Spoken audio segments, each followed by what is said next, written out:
Boa tarde, novamente temos essa oportunidade de estarmos aqui compartilhando esses estudos da série psicológica de Joana de Ângeles. Estamos no penúltimo capítulo do livro Conflitos Existenciais, que se intitula Amor, e hoje nós iremos abordar o tópico Sublimação do Amor. Mas, como sempre, vamos aqui fazer um rápido comentário de um trecho de uma mensagem do Espírito Emmanuel para a introdução do nosso estudo. Extraído do livro Carta de Paulo, o Evangelho comentado por Emmanuel, Carta aos Hebreus, capítulo 6, versículo 1. Aceitar o poder de Jesus, guardar certeza da própria ressurreição além da morte, constituem fase rudimentar no aprendizado do Evangelho.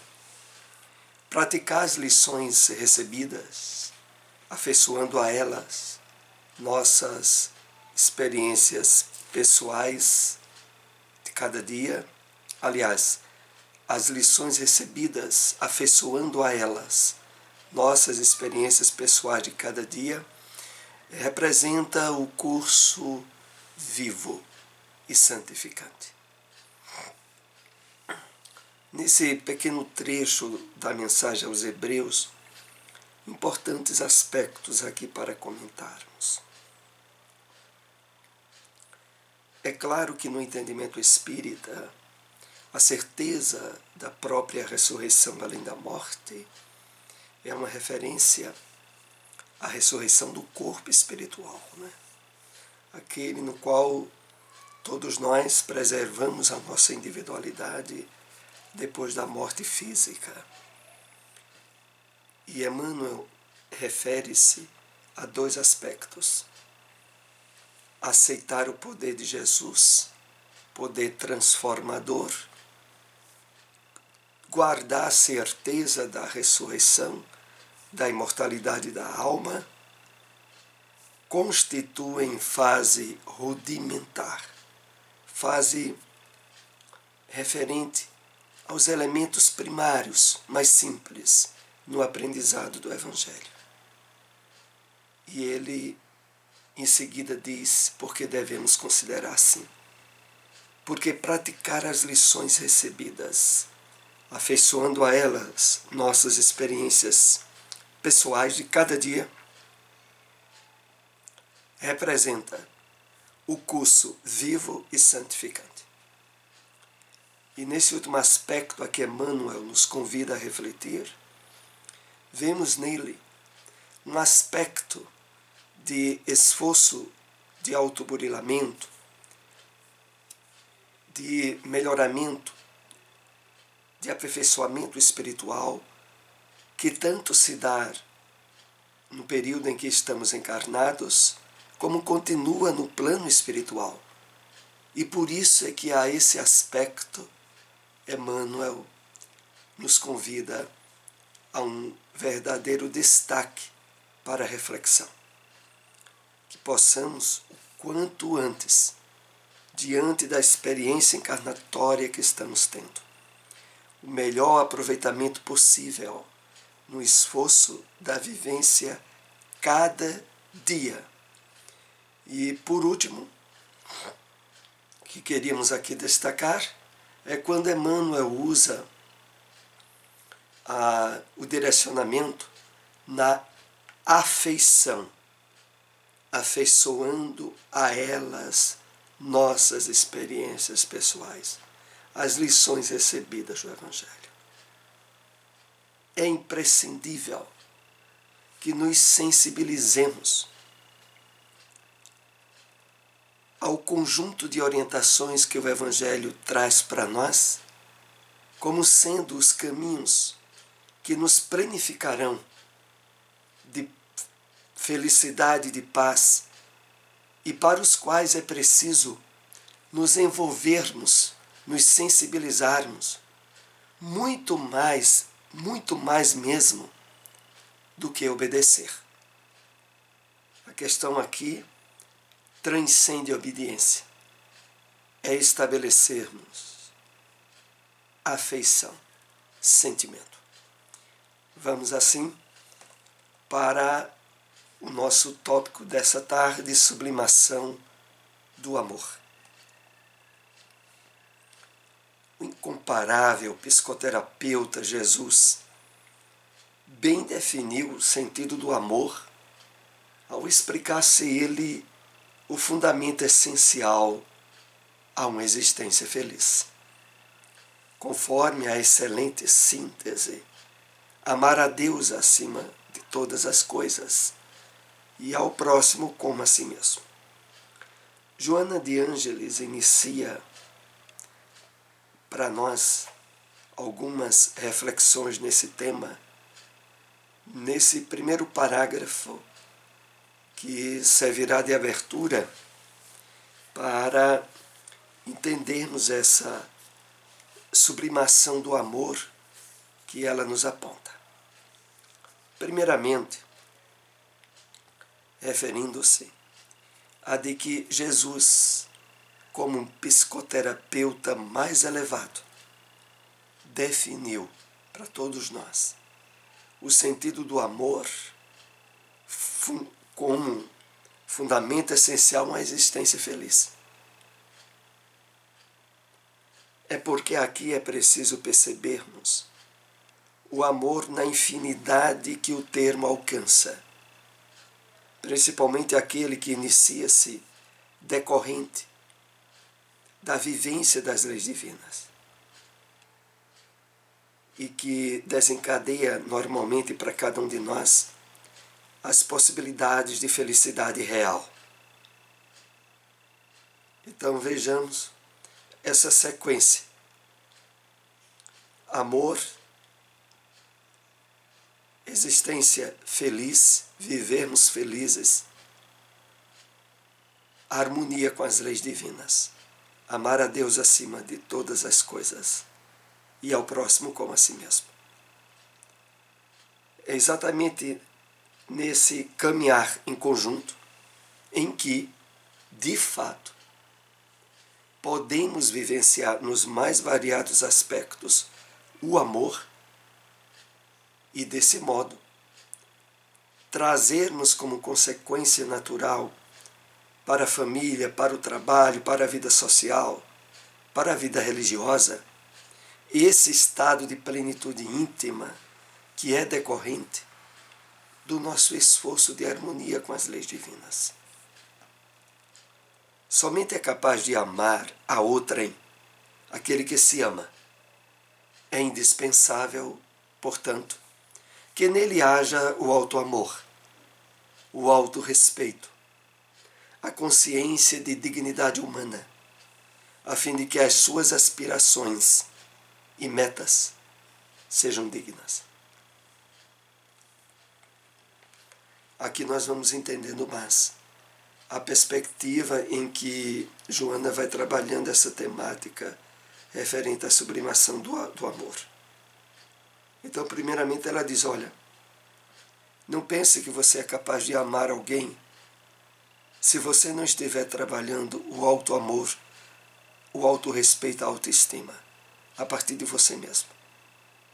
Coisa que, infelizmente, numa sociedade profundamente materialista, as pessoas, por não se perceberem espíritos em transição pelo corpo, buscam de forma irrefreada gozo e satisfações pessoais, aonde a predominância do egoísmo e do orgulho embota completamente qualquer aspecto de amor, inclusive de auto-amor. Porque para que seja trabalhado adequadamente esse auto-amor, essa autoestima, diante da fragilidade da vida material, precisamos de um alicerce. Esse alicerce está no conhecimento da vida espiritual, do conhecimento das leis divinas e do esforço de praticá-las. Vamos percebendo assim que para nos habilitarmos a vivermos de forma planificadora a afetividade amorosa com alguém, só é possível na medida que esse trabalho de autoamor e de autoestima estiver alcançando níveis satisfatórios em nós. Porque se nós nos desconhecemos, se nós não nos entendemos na nossa essência maior, que é espiritual, e vivemos em conflitos emocionais e psíquicos, qual a qualidade de amor que nós podemos oferecer aos outros? O máximo aquela que damos a nós mesmos, que é bastante infeliz e reduzida. Então, voltando ao texto, é indispensável que nele haja auto-amor, autorrespeito, consciência de dignidade humana, a fim de que as suas aspirações e metas sejam dignas. Então, a diretriz ela é bem clara, bem evidenciada. Pena que a grande maioria das pessoas que enxergam a vida sob o prisma do materialismo impedem-se de vivenciar esse estado de amorosidade e, consequentemente, de felicidade para com elas mesmas.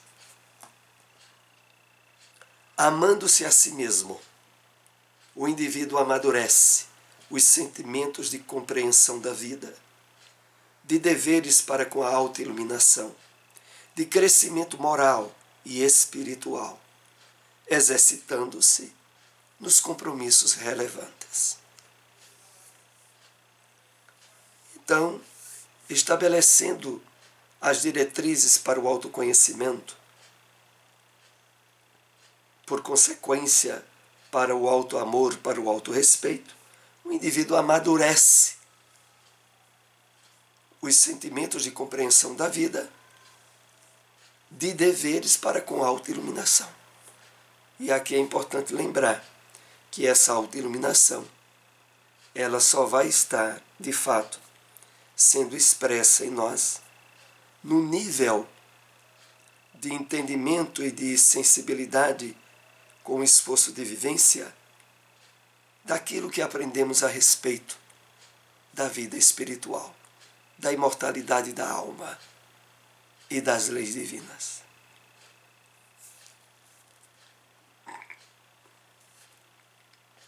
O amor é um encantamento, uma forma de autopercepção, em razão de exigir empatia com o outro, de afirmações e de descoberta de potencialidades que se unem em favor de ambos, sem a castração ou impedimento da liberdade.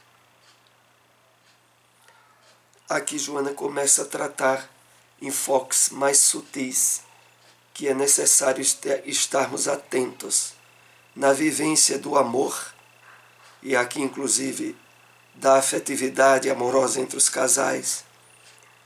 E aqui ela diz, o amor é um encantamento, é para ser um encantamento, uma forma de autopercepção, em razão de exigir a empatia, o trabalho de sensibilização ao nível evolutivo do outro, as possibilidades de amorosidade que o outro oferece, de afirmações e de descoberta de potencialidades, que se unem a favor de ambos.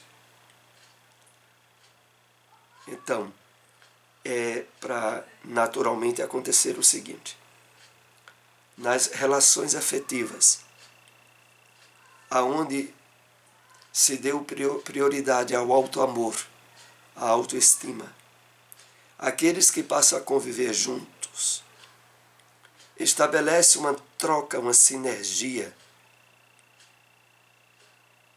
de vibrações amorosas, que intensificam, potencializam em cada um deles os fatores associados à felicidade,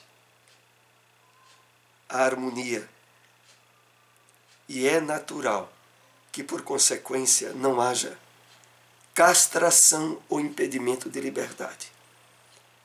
É uma expressão que Joana coloca, referindo-se a problemáticas que decorrem muitas vezes das emoções desequilibradas, da dúvida, do ciúme,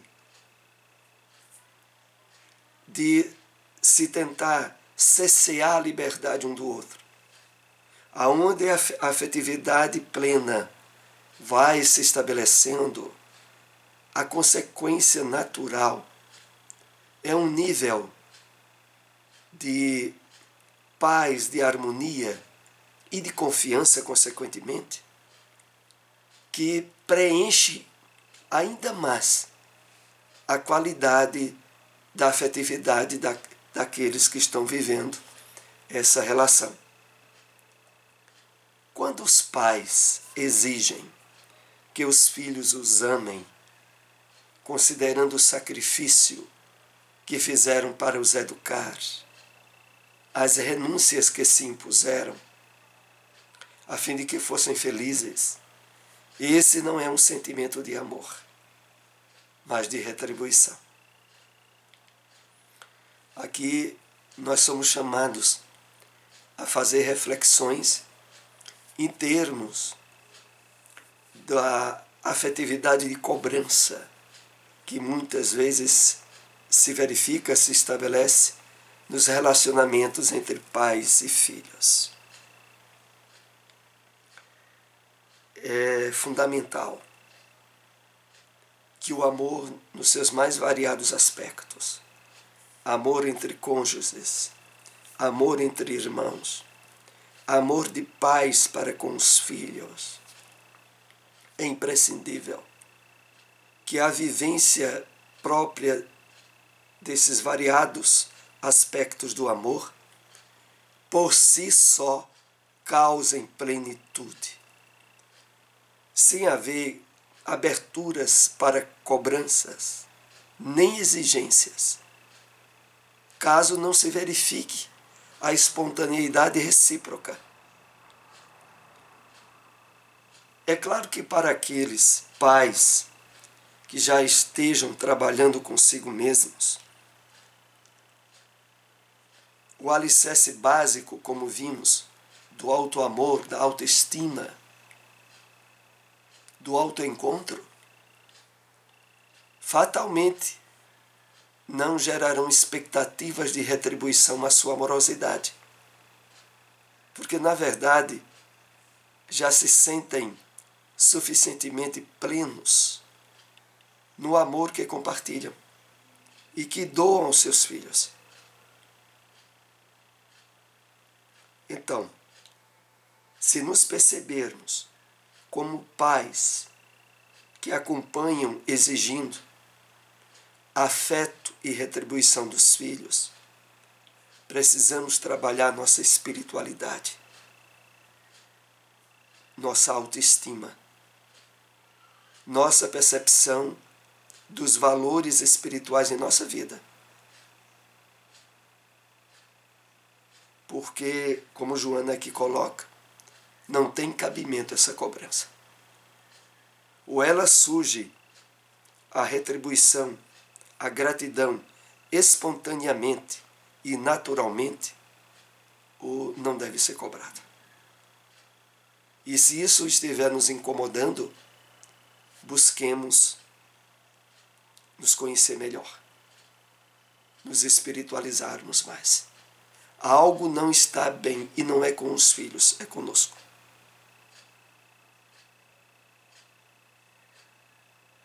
A doutrina espírita, não só nesse aspecto, como em diversos outros, sempre nos convida a ter uma visão diferente perante problemas, dificuldades, frustrações, desassossegos que a vida comum nos traz. aproveitando essas circunstâncias incômodas para utilizá-las como meios para o nosso autoconhecimento,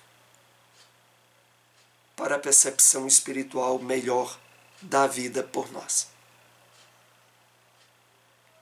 E não para atribuir responsabilidades aos outros. Então, se topamos com algo que nos incomoda, em qualquer nível de relação, o primeiro passo é utilizar aquilo como material para o nosso autoconhecimento.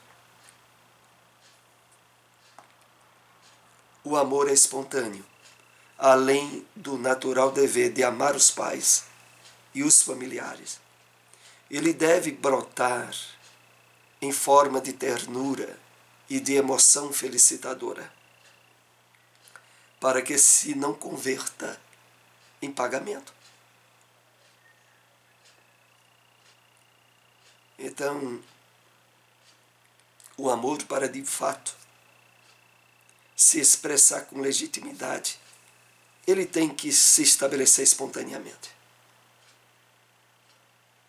E a relação entre pais, filhos, familiares, esse fator é por demais importante. É muito comum as cobranças se verificarem por ações e escolhas infelizes que temos feito. Porque quando nós nos dedicamos ao outro, os pais aos filhos nesse caso, de forma a expressar legítimo afeto, nunca há expectativa de retribuição. Expectativa de retribuição já é um sinal de que o amor não está sendo dado com a qualidade e a espontaneidade ideais. Junto a esse afeto está uma carcaça de egoísmo e de expectativa de retribuição, que, como Joana aqui lembra, se converteria em um pagamento. E isso, de maneira nenhuma, felicita a ninguém. Desse modo, o amor não pode gerar dependência a que se apegam pessoas ansiosas, irrealizadas, vazias, atormentadas, que transferem seus conflitos para outrem, necessitando de uma segurança que ninguém lhes pode oferecer. Então, de fato, o amor que gera dependência é o amor cuja base inicial não foram levados em conta os aspectos da autoestima e do auto-amor. Começa por aí. E o que mais ocorre é se dar essa situação em pessoas ansiosas, irrealizadas, atormentadas, e que transferem seus conflitos para os outros. Porque enquanto a criatura humana ela não trabalhar suficientemente a percepção espiritual da vida, ela sempre estará responsabilizando os outros, as coisas, as situações, a tudo aquilo que lhe infelicita ou lhe causa dificuldade, transfere a responsabilidade para os outros. Mas, quando de fato iniciamos esse trabalho de autoconhecimento, de espiritualização, aí nós começamos a estar mais atentos e a evitar de transferir para os outros aquilo que é de responsabilidade nossa.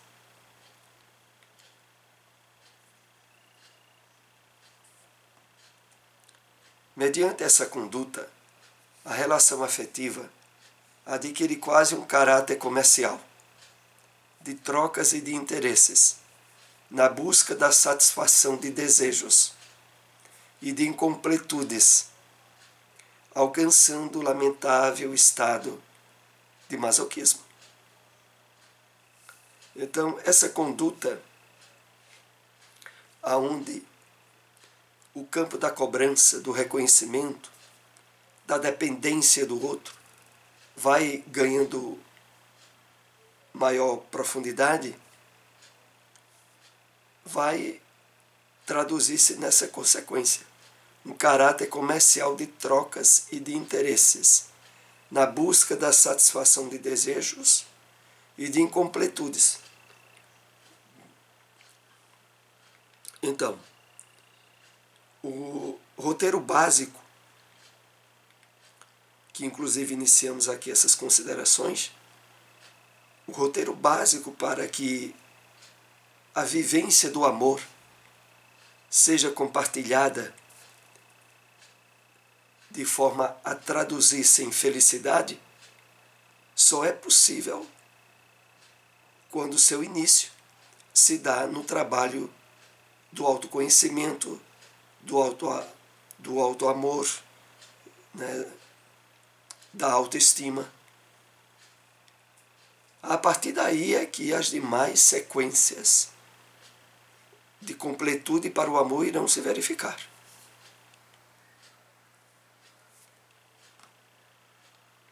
Quando aqui Joana conclui dizendo, alcançando o lamentável estado de masoquismo, é porque essas relações acabam se tornando quase que uma autoflagelação recíproca, aonde um sofre cobrando do outro aquilo que não pode dar, e o outro sofre porque não se sente habilitado a dar aquilo que o outro ainda não tem condições ou possibilidade de receber. Vejam como se dá a coisa. A planificação do amor se verifica quando duas ou mais pessoas, porque também pode ser abrangido aqui a questão no campo familiar. Mas tomemos, por exemplo, duas pessoas. Quando essas duas pessoas já trabalham consigo mesmo, no esforço do autoconhecimento, do autoamor, da autoiluminação, cada um já faz esse trabalho consigo mesmo, quando une-se a alguém que esteja nesse mesmo nível de aproveitamento, a troca é enriquecedora, porque cada um dá daquilo que já trabalha consigo mesmo. Agora a situação se complica, e se complica muito, quando os dois ou um deles, por não ter trabalhado consigo mesmo os valores do autoamor, quer vivenciar uma relação amorosa com alguém. E, normalmente, o estabelecimento de perturbações no relacionamento, ou de conflitos, de masoquismo, como aqui é colocado, facilmente se verifica.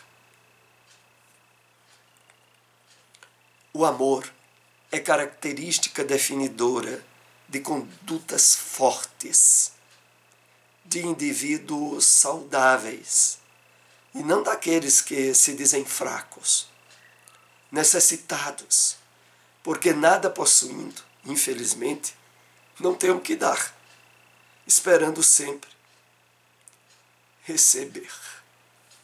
Vejam que situação, que aliás nós estávamos em parte comentando agora há pouco.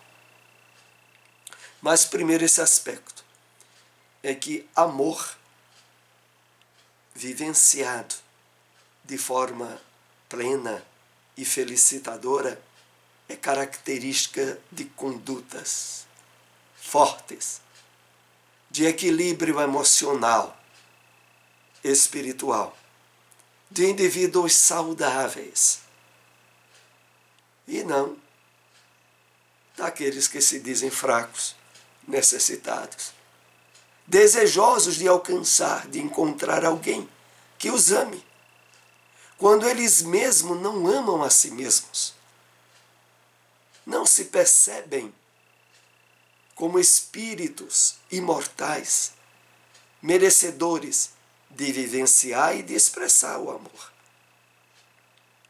E aí termina esse tópico quando Joana diz: nada possuindo, infelizmente, não tenho o que dar, esperando sempre receber. É assim que muita gente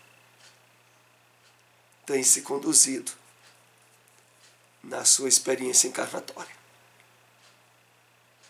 na busca de algo que julga poder encontrar nos outros, quando primeiramente ela teria que encontrar nela mesma. Para que haja ternura no relacionamento, é necessário que existam forças morais para superarem dificuldades. E quanto mais se entrega, mais alto nível alcança, sem que perca a individualidade. Muito importante esses aspectos que Joana coloca aqui, que vamos fazer alguns apontamentos. Então, os afetos planificadores, onde a presença da ternura, do afeto espontâneo e enriquecedor, é necessário, primeiro, que hajam forças morais para superar dificuldades. E quanto mais se entrega, mais alto nível de doação alcança. Ou seja, quanto mais é vivenciado a qualidade legítima e espontânea do afeto, mais o afeto ganha profundidade. Mas, por último, Joana diz, sem que perca a individualidade. A individualidade é reciprocamente preservada. É reconhecido as diferenças e os valores complementares que existem entre um casal ou uma família mesmo. E isso é respeitado. É aí que essa planificação e essa sublimação do amor vai acontecendo. Partindo das manifestações dos desejos sexuais até as expressões de renúncia e santificação, o amor é o mais eficaz processo psicoterapêutico que existe, ao alcance de todos. Então, terminando essas reflexões, Joana nos diz que desde as manifestações dos desejos sexuais até as expressões da renúncia e santificação, o amor está ali presente. E ela conclui dizendo para nós, é o mais eficaz processo psicoterapêutico que existe, ao alcance de todos. É uma verdade muito grande, né? É por isso que dizem, quando inicia-se os relacionamentos, o namoro, que os olhos daqueles que estão evidentemente apaixonados brilham de forma diferente. E, nesse aspecto, há embutido todo um trabalho psicoterapêutico profundo e eficaz, que vai sendo trabalhado sem que até mesmo as pessoas o percebam. E alguns dizem assim ao outro, parece que tu vê esse passarinho. Na verdade, é uma consequência disso que Joana aqui expressa. Um processo psicoterapêutico dos mais eficazes. Então aqui nós concluímos esse tópico, essa temática sobre o amor. Ainda teremos um estudo e depois o último capítulo do livro, Conflitos Existenciais. Agradecemos àqueles que nos acompanharam. Se possível, compartilhem essas informações. Até o próximo estudo. Uma boa tarde para todos.